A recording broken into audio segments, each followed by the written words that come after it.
This is the question asked in CGL exam, and most of the students fail to solve such questions. Well, if you wish, pause the video and try to solve this. Now, congratulations to those who have solved this, but those who failed, give me 15 minutes and you won't face problem in such questions. Now, today we are going to learn about divisibility of a to the power n plus minus b to the power n. But before we do so, let's revise a few formulae from algebra. All right. Anyway, you have to learn these in algebra. Let's learn it today only. All right. A square plus b square. There is no such formula for that. A square minus b square gives a minus b times a plus b. A cube minus b cube gives a minus b. A square plus ab plus b square. A cube plus b cube gives a plus b times a square minus ab plus b square. I'd ask you to pause the video, go through the formulae and then come back. Alright? Now, as you saw that there is no formula for a square plus b square. Therefore, any number in the format of a to the power n plus b to the power n, where n is even, there would be no such factor in terms of a and b. A square minus b square had two factors, a minus b, a plus b. So a to the power n minus b to the power n would have two factors, a minus b and a plus b, given the fact n needs to be even.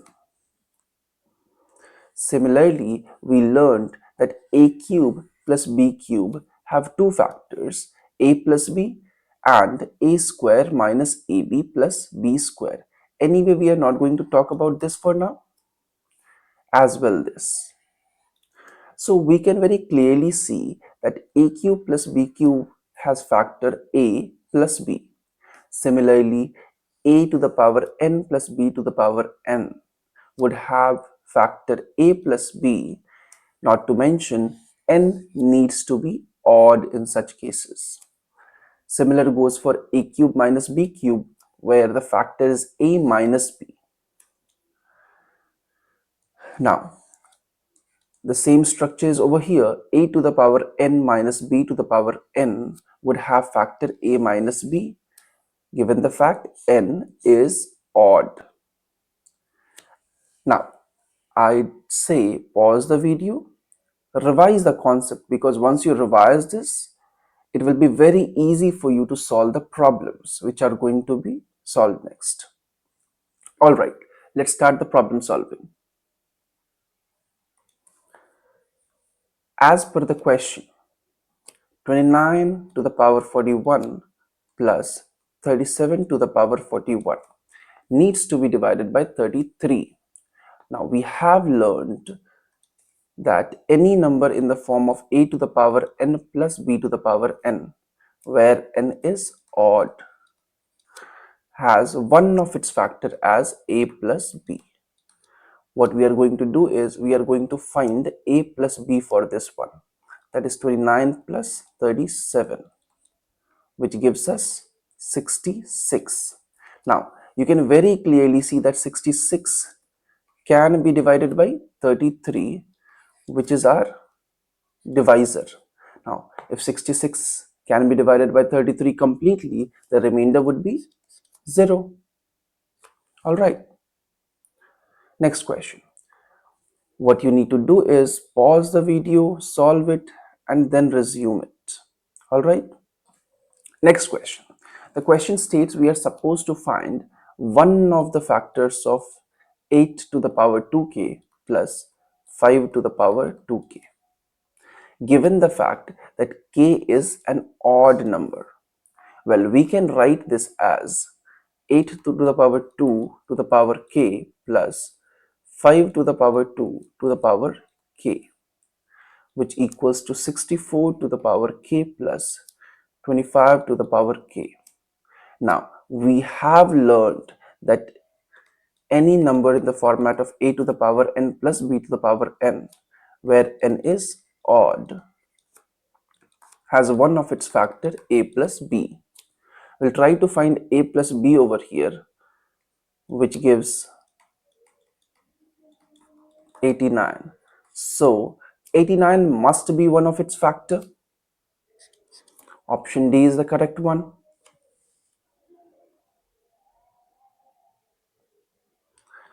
Again, pause, solve, resume. Tricky question. Question states 49 to the power 15 minus 1.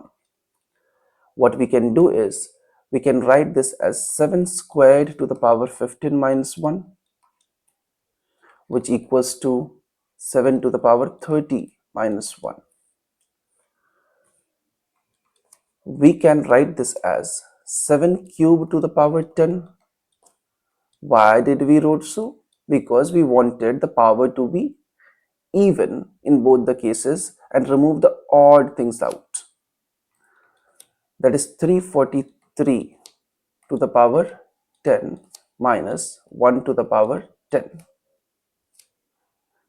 Now, we know that any number in the format of a to the power n minus b to the power n, where n is even, has two factors, a minus b and a plus b. We'll try to find both a minus b and a plus b. That would be 342 and 344. Now, if we try to factorize it, maybe if I use 19 over here, that would be 1 and 8. Try to factorize this, we get, give me a second, we get, let's say 4, that would be 86. All right, so now we have all the factors, almost all the factors of the given number, 49 to the power 15 minus 1. If you observe 19 and 86, 19 and 86 are two such factors, so the correct option would be option D, right?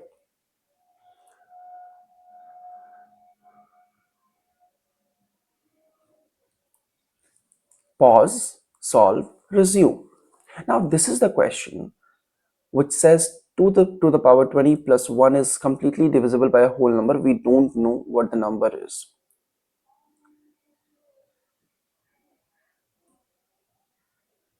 Okay, so 2 to the power 20 plus 1 is divisible by some number. We want to know which number would be divisible by 2 to the power 60, which of the following number would be divisible by the same number. All right, now if you are veteran enough, you will understand that option D is the correct option. But anyway, we are going to solve this using examples only. All right, 2 to the power 60 plus 1. Shall we write this as 2 to the power 20 whole cube plus 1 whole cubed? Now, we know that any number in the format of a to the power n plus b to the power n, where n is odd, has one factor, that is a plus b. Over here, a is 2 to the power 20 and b is 1. This needs to be one of the factor. So, as per se, 2 to the power 20 plus 1 would be able to completely divide 2 to the power 60 plus 1. So, option D would be correct. Now, the question which actually we saw in the starting of the video, how to solve such questions. Now, there is a complete method, there is a trick based method. We'll learn both, but starting with the complete method, because you don't know in exam which method gets into your mind and you are supposed to solve using that. Now, you have to split this question into two. What you will write is 2 to the power 20 minus, sorry, that is 20, my bad. This is not 2, this is 20. 20 to the power 2020 minus 3 to the power 2020 plus, we are rearranging the given term. Well, we could have rearranged it like, again, why am I writing 2 instead of 20? Minus 1 to the power 2020 plus 16 to the power 2020 minus 3 to the power 2020. Now, what you can say is these two terms are in the format of a to the power n minus b to the power n, where n is even. It will have two factors, a minus b and a plus b. Similar goes for this one, and for this one. So if we subtract, we get 17, and if we add, we get 23. We get 15 for subtraction and 17 addition, 19 subtraction, 21 addition, 13 and 19. As you can very clearly see that 17 is common in both of the cases. So 17 must be one of the factors, and 19 is common in these two cases. So 19 must be one of the factor as well. 17 times 93, that would be 3, that is 323. Option D is the correct option. I guess that is clear enough. Now you could have not solve both of them, although you can. Let's be very clear, if you know the concepts in and out, you could have not wrote this directly, calculated it orally. But even if you calculate one of them, you'll find that 17 divides option D clearly.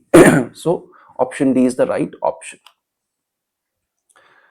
So as you can see, if you know the concepts, the questions are actually very simple.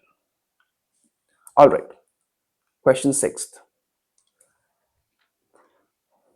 Pause, solve, then resume. We have learned that a to the power n plus b to the power n, when n is odd, has one of its factor as a plus b. But same goes for extended simplification. If we have, let's say, 4 terms and n is odd in all of them, then it will have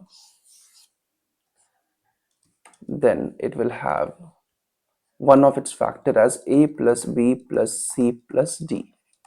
Now for this case, if we add all of them, we get 24 plus 25, 26 and 27. That would be 80, 9, 15 and 102. All right, 102. And they are asking us to divide it by 102 only. So if one of the factor is 102 and we divide it by 102, the remainder of course would be 0. Next question. What is the remainder when so and so is divided by 23? All right, let me write the question first.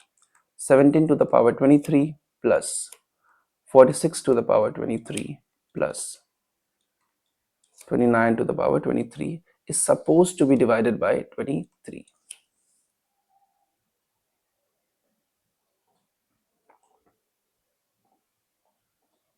All right, sorry. So as we can very clearly see that this term 46 to the power 23 would completely be divided by 23, because 46 is a multiple of 23. So anyway, 46 to the power 23 gets eliminated. Now we are left with only 17 to the power 23 plus 29 to the power 23, which is supposed to be divided by 23. We know that any number in the format of a to the power n plus b to the power n, where n is odd, has one of its factor as a plus b. So what we'll say is 17 plus 29, which gives us 23, is one of the factor, and you're supposed to divide it by 23 only. So answer over here as well would be 0. That is option A. Last question. I'd seriously urge you to pause, try to solve this question. Very simple question. And then resume. Alright. So the question states 64 to the power 2x minus 6 to the power 4x. We are supposed to find the last two digits after this gets solved, where x is any positive number. We do not know about what x is, but it is any positive integer or number.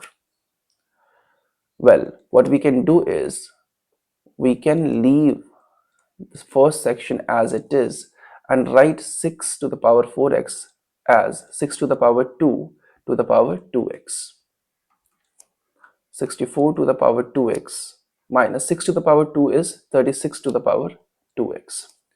Now if you observe, this term is even over here. Any number multiplied by 2 would give you even, and we know that a to the power n minus b to the power n, if n is even, has two factors, a minus b and a plus b.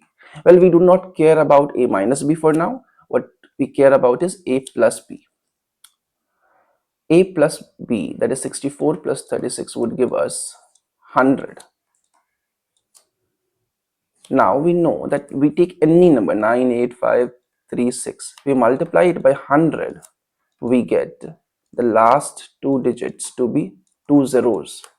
So anyway, whatever be the other factors, we do not care about that. The last two digits would be two zeros. That is option C. That was all about divisibility of a to the power n plus b to the power n plus minus b to the power n. All right. I guess you understood the concept. If you like the concepts and understood all the solutions, please give a like and comment. Comment if you wish for any suggestion.